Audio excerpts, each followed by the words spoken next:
When people are studying history, they're often shocked to discover that there is no year zero. This fact has confused and frustrated many, but the reason for it is actually quite simple. In this video, I'll explain the absence of year zero and help clear up any confusion you might have. So let's get started.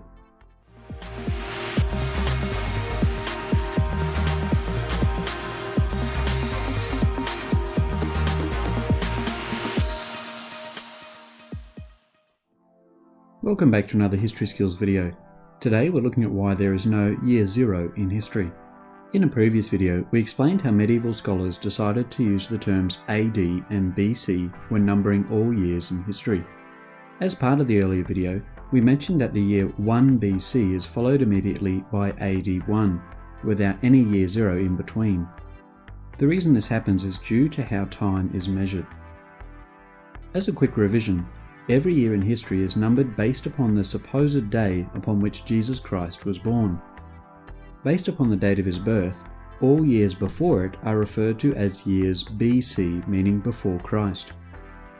Likewise, all years that occurred after the date of Jesus' birth are referred to as the years AD, meaning Anno Domini, which is Latin for the year of our Lord.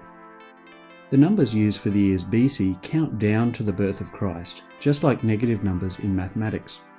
For example, the year 3 BC is followed by the year 2 BC, and then 1 BC, and so on. Therefore, the years AD count up from the birth of Christ, just like positive numbers in mathematics.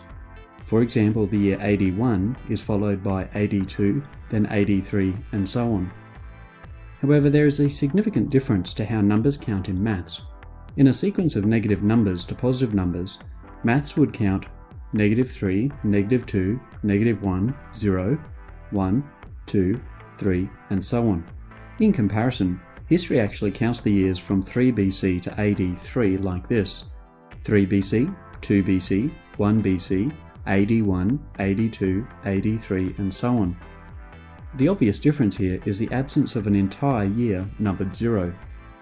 To help understand why medieval historians didn't need a year zero, we need to go back to the idea of the birth of Jesus Christ.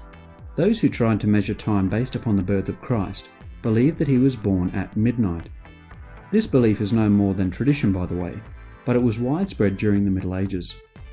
However, the use of midnight became incredibly useful in measuring time, because midnight is a handy point in time to divide between the day before and the day after.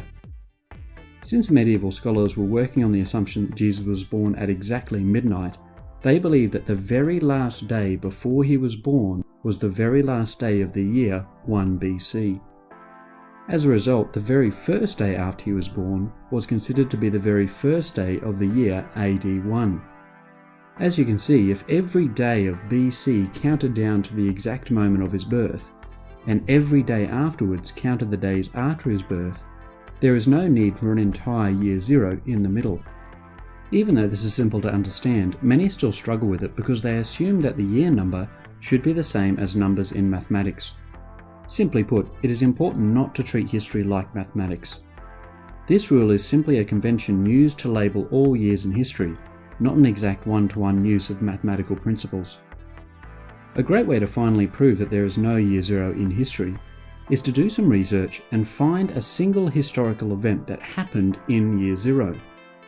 As you will discover very quickly, there is not a single event recorded as happening in a year zero. You can certainly find events listed for 1 BC and AD 1, but nothing in a year zero. As you now know, that is because there is no year zero in history. Now that you have a better understanding of why there is no year zero in history, I hope you feel more confident in your studies. If you need further explanations, examples, and advice, head over to historyskills.com, and I'll see you next time.